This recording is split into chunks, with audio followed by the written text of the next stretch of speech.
So we are on page 9 now. Um, if you look at my A, B, and C, there's a bunch of crossouts, and I just changed the way the question was written. I don't think you have to worry about rewriting this question. Just kind of follow along with the video, and we'll do the work together.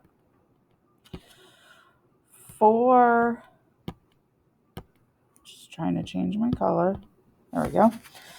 For this page, we're going to use this formula. We take our starting number, and then we have our 1. And this is a weird symbol. It's a plus or minus. So we're going to use plus if we're adding something, minus if we're taking away or if we're decreasing. And then we have our percent like that. So let's look at this exercise 3, problem A. You have $250 in the bank at the beginning of the year. I don't know why that's highlighted. It just is. The amount you have in the bank was still the same at the end of the year. And then I put in red, how much do you have at the end of the year? So our starting number is $250. So I'm going to put that there. So we have a 1. Now, if the amount of money is the same, it's not increasing or it's not decreasing. So our change is a 0. So it's changing by 0%. So I could put plus 0 or minus 0. It doesn't matter. And when you put that in your calculator, you end up with $250. So this question is kind of weird. But what it's saying is if the percent doesn't change, then your amount doesn't change. It stays put. B and C are a little more normal. So we're still starting with $250. Okay. The amount you have in the bank increases by 4%. So we still have our starting number, $250. And we have 1. Since it's increasing, we're going to do a plus sign. Now our 4%, we're not going to put a 4 there. We have to make it usable. So we have to move the decimal 2 places to the left. So this is going to be 0.04. So now you can put that into your calculator and off to the side, write what number you get. So when you put this in your calculator, you end up with $260.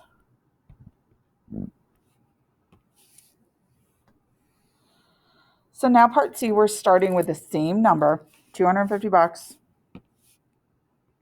Your $250 in the bank at the beginning of the year. The amount you have in the bank decreases by 4%. How much do you have at the end of the year? So on the side, I want you to write an expression that can help you figure out how much you would have at the end of the year. You can use letter B as kind of a guide as to what you should do.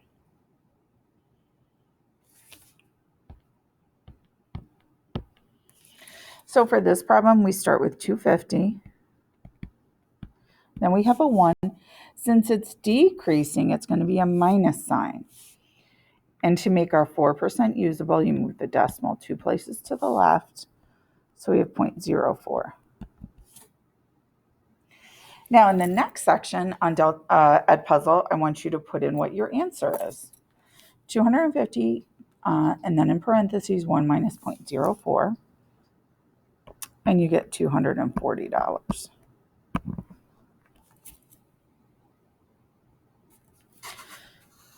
Oops.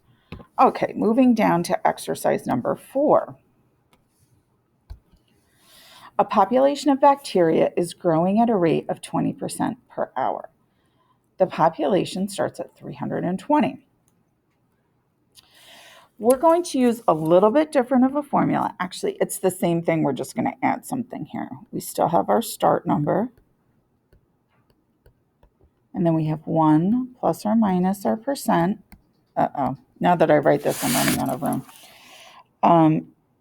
What we're going to add here is an exponent of time, just like we did on the other type of equations that we did the other day. So here we have a population is growing at a rate of 20% per hour. So instead of a percent symbol, we're going to use 0.20. The population starts at 320. So we have our starting number, 1 plus 0.20, and our time is 1 hour. Now, technically, we didn't use the exponent previously because the exponent is just a 1. So what I want you to do is put this in your calculator and off to the side, write what your answer is. So this would be 384. Now, part B, what is the population 12 hours later? Well, we're still using the same format, 320, 1 plus 0.20. The only thing that changes is our time. Our time is 12. Part A, it was 1 hour, now it's 12 hours. So put that in your calculator. You're going to get a decimal, so round to a whole number. And you get 2,853. Okay, we're going to stop this video before we go on to problem 10. Or page 10, sorry.